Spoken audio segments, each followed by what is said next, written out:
Hello ladies and gentlemen, this is Super Training UK, and today I'm going to be answering the question we've had, which is how do you program assistance work, exercise selection and volume?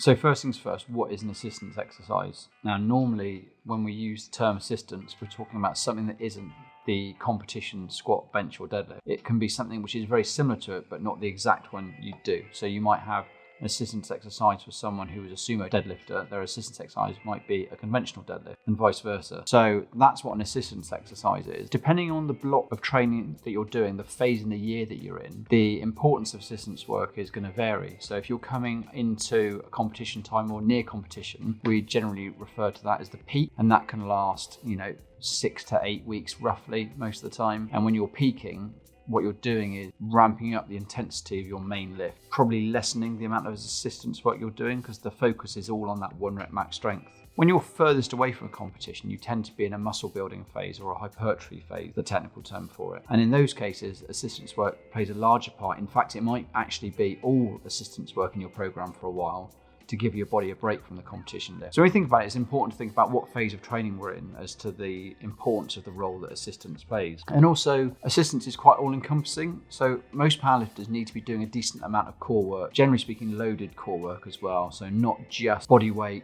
dead bugs and free planks and things like that where there's no load. We're talking about loaded carry, offset or shovel deadlift, prowler pushing, that type of core work where there's a bit more strain going through.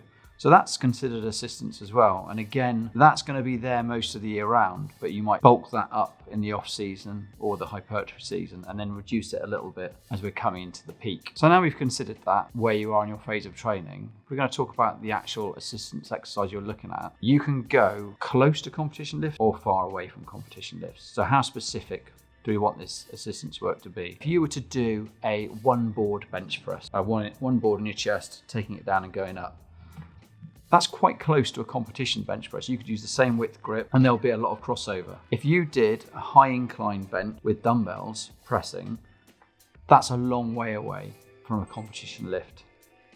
So when you choose an assistance exercise, you can make it very close to the competition lift, the squat, bench or deadlift in your particular way of doing those lifts, or very far away. The closer the variation, obviously, the more crossover there will be. The further away, the more recovery you'll get.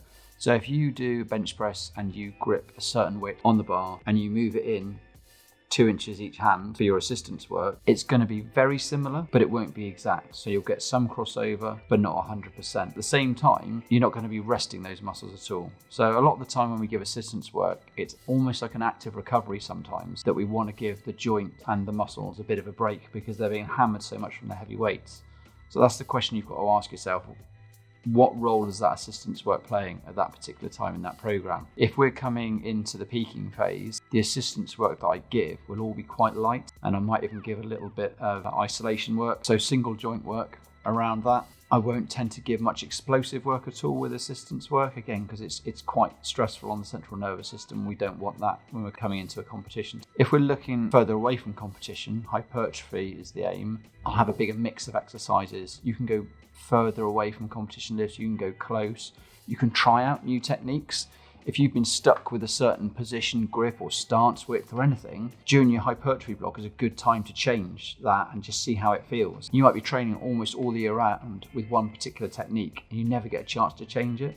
So taking that 12-week block or however long it is to try some different things can be really good, and you can change your actual competition technique forever just from trying out something which works a bit better. The typical one is, well, am I sumo or am I conventional deadlifter? Which one am I going to be? It takes quite a lot of time with the alternative one to find out if you're comfortable there. Time is difficult to find during the competition phase of the year. So those are things to think about when you're planning your assistance work. When you're programming it in and you're thinking about volume and intensity, you need to again consider how much time you're going to devote to that assistance work. If you're in the hypertrophy block and it's almost 100%, you might do 20 sets of an exercise in a week. You might do 20 sets of bench press in a week, split up over multiple ones, or you might do 20 sets of bench pressing exercises in a session.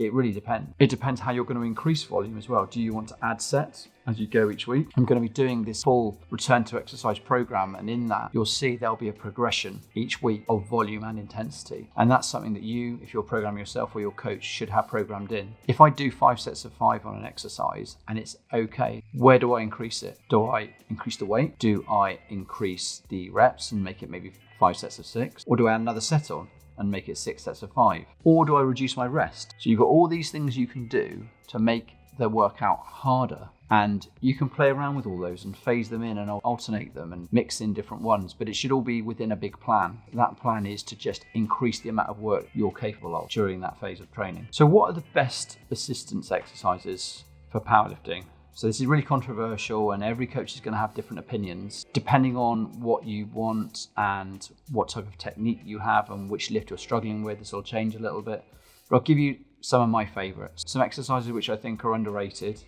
and really useful. Inverted rows is a really good one. So you can do that lying backwards, holding onto a bar or a TRX and pulling yourself up, having your feet on the floor or feet elevated. It's a really good back exercise. It works your core as well, your stabilizing muscles. It allows your scapular free movement as you're pulling back in. Safety bar squats is a fantastic exercise. Again, challenges the body in a different way to normal squat, activates the core, teaches you how to brace properly, and still has a large crossover to your normal squat. RDL pulls or RDLs, in or out of a rack for deadlift and recruitment of hamstrings. Fantastic exercise. So my favorite bench press variations for assistance work are low incline press, so incline bench just 1 notch up, dumbbell or barbell. 1 board press I like as well. I don't really like much higher than 1 board, especially for raw lifting. There isn't as much carryover, but 1 board press is good. Feet out. What I mean by that is that you have your feet on the floor, but just your heels touching, so there's no leg drive, so your feet are actually stretched out to the side of you, so you're not using your legs at all, and it is all just upper body. It's a great alternative. Using bands with bench press and using it the right way as well. I'll do a separate video on the proper way to do a banded bench press, but doing that correctly I think really helps the raw bench as long as you do it right. Those are probably my go-to ones for bench, but that list isn't exhaustive.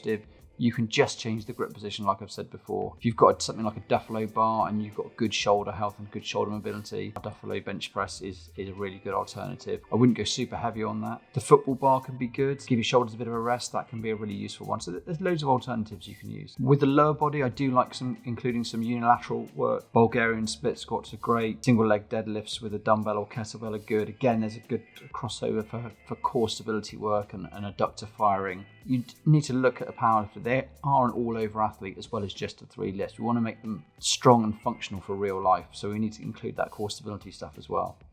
So although there's very rarely such thing as a bad exercise, the things I would stay away from, especially unless you're very, very experienced, is going too crazy with the variations, doing anything really weird with a band setup or chains, doing some crazy thing where you're in a cable machine at some weird contorted angle because you've seen it on Instagram or YouTube. Generally speaking, the basics are what's best. Once you get more advanced, you can bring some more complex training ideas in. And if you've got a coach and they're a good coach, they'll know when to and when not to bring them in. You don't want to bring them in just because it's a fad and it looks quite good on Instagram. There needs to be a reason. When you look at your program, there should be a reason for everything that's in there. You should be able to answer the question, why am I doing this? And why am I doing it for these sets and reps? If you can't answer that question, it shouldn't really be in there. To sum up the role of assistance work, I can say these few points. Think about where you are in your phase of training as to the role of the assistance work and the importance you're going to place on it. Make sure you do assistance work and don't just skip over it. Make sure you stick to it, and if it's in your program, because it's the easiest thing to miss out, especially if you're tired after the main lift. So make sure you do all your assistance work as is programmed. Pick exercises that are appropriate and don't go crazy. Stick with the basics, for most of you will be fine. And track the volume and progression. Know what you're going to increase and when you're going to increase. Keep it all written down and give good feedback to your coach as well. If there's anything I haven't answered in this video, any more questions that you want to ask, whether it be about the assistance work or anything else, leave a comment in the section below and we'll do our best to get back to you.